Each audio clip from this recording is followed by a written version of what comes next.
I came across this purportedly Japanese saying that says everyone has three faces. Excuse me, a little hoarse today. The one you show to the world, the one you show to your closest friends, and the one that's hidden to all but yourself. But I like the saying, and that's like the essence of my portrait painting. Hello, and welcome to this interview with Stephen Patton, one of our artists presently on display at the Alpha Art Gallery's current exhibition, Bonds Beyond Time. My name is Hallie Luttrell, and together we will be going over some of Steve's artistic process, as well as the pieces that were graciously contributed to both our physical and online presentations. We're going to start off pretty simple. Steve, how are you today? I'm doing great today. Thank you, Hallie. Great. Let's begin with how you became the artist you are today. How did your creative journey begin? When I was about 14, I had asked for a set of oil paints for Christmas. I just started painting oil paints, without any kind of training whatsoever. There was always a lot of Down East magazines in our house because we used to vacation in Maine all the time. So I would just copy, different paintings of barns or whatever out of the magazine. Through high school, I took lessons with two different teachers. One was sort of like a neo-impressionist, and the second one was more of a traditionalist, where he was kind of like a Rembrandt type of painter, where we did still lifes and landscapes and seascapes. It's important to have all the tools in your box, I think, when you're starting to paint. Speaking of your work, what is it about portrait painting that is so attractive to you?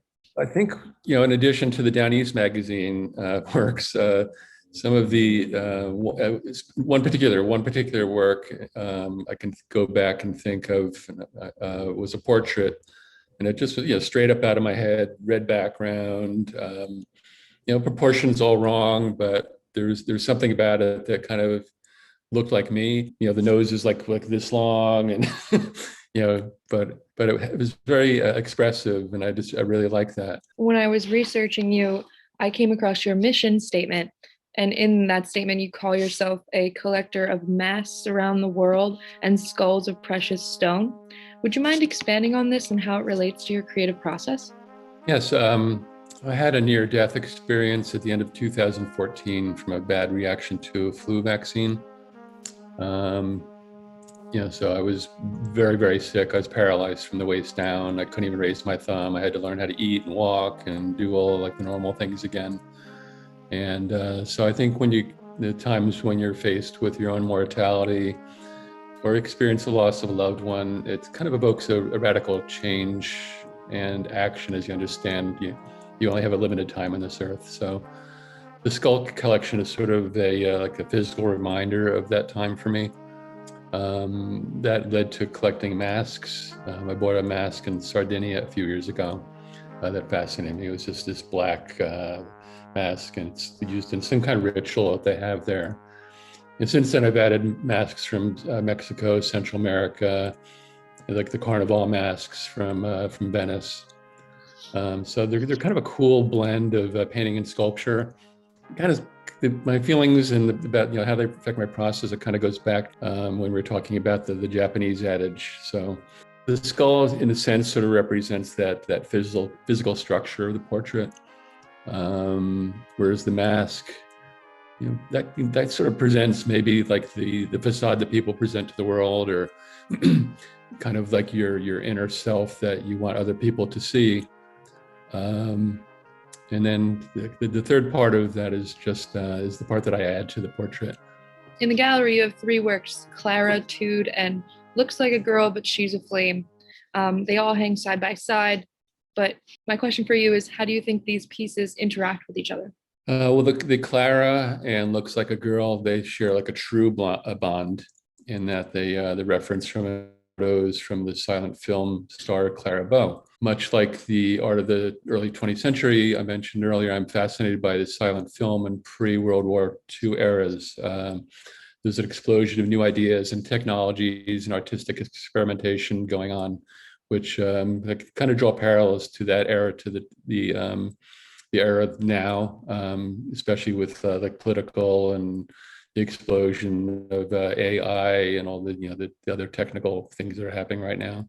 So with Clara and it looks like a girl. I mean, I'm working with black and white, high contrast photos basically, and so I have to kind of create my own value system, my own colors. So it gives me, like kind of like a certain freedom to explore explore these images however I like. So that's what's kind of fun about them. Tude is a little bit different, except that it's probably more indicative of the times today. It's she is certainly typical of today's person who's on their phone all the time and taking selfies and but as soon as I saw that photo, I really loved the composition and the attitude, and like I just had to paint it. I usually try to steer clear of using the male gaze in my work, and so even though the model is topless, I don't think it was overly sexualized. It was just like a slice of everyday social media life. And it sounds like you used these reference images for these paintings specifically, but in all of your work, do you often use reference images, or do you paint from life ever? I do both. I use, like I said, with the silent film people. I use those definitely as reference photos. I also do work from life. I've done some portraits from life of my fiance and other people. So, and sometimes I combine references.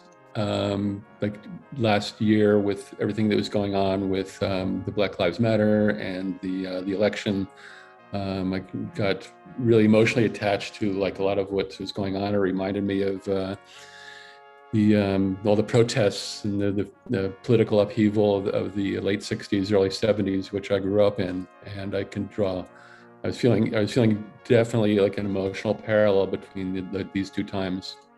So I was taking a lot of news footage references and kind of collaging them together to make some of the paintings that I was doing. I think you have one of those paintings in the virtual show called American Fascista.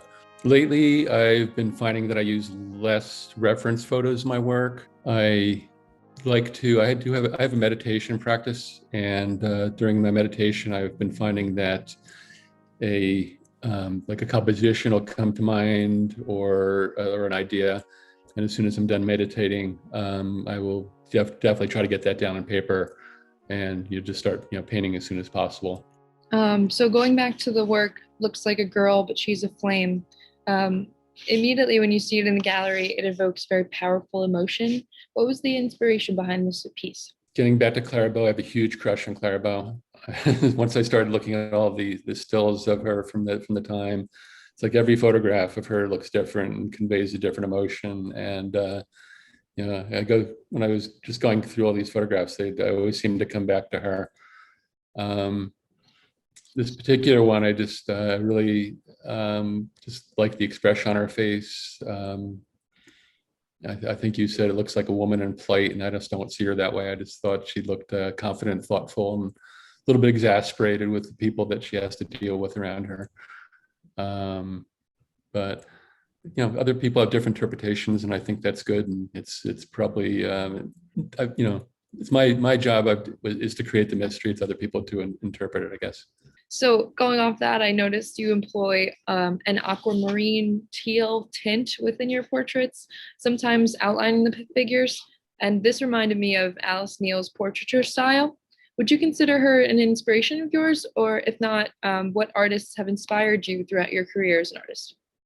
Yeah, do love Alice Neal, and yes, I would say yes, she is an inspiration. Although I don't think my portraits really look like hers. I do like to put a really bold underpainting under all my paintings. I'm looking around here. I've got painting with like the cadmium yellow. I've got purple. I've got another one with teal and like cadmium orange. And so I like the boldness underneath. I'd like to let that show through whenever possible. I think maybe that was just my teal period, the ones that are hanging in the show right now. And I do like to put the use of a line like Alice Neal uses, and other people do. Picasso, I think, used lines, and Manet, so it's a useful vehicle, I think, to kind of like lead your eye around the painting and kind of emphasize, here and there, and different highlights of the areas that you want to highlight. In terms of like main influences, I have so many, it's kind of hard to narrow them down sometimes, and it's ever changing. I love Egon Schiele for his drawing qualities and the expressiveness of the line and the shapes of his things. I like Oskar Kokoschka, who's like early 20th century expressionist. And I like Marlene Dumas, who's more contemporary. And probably one of my biggest influences right now is Edvard Munch.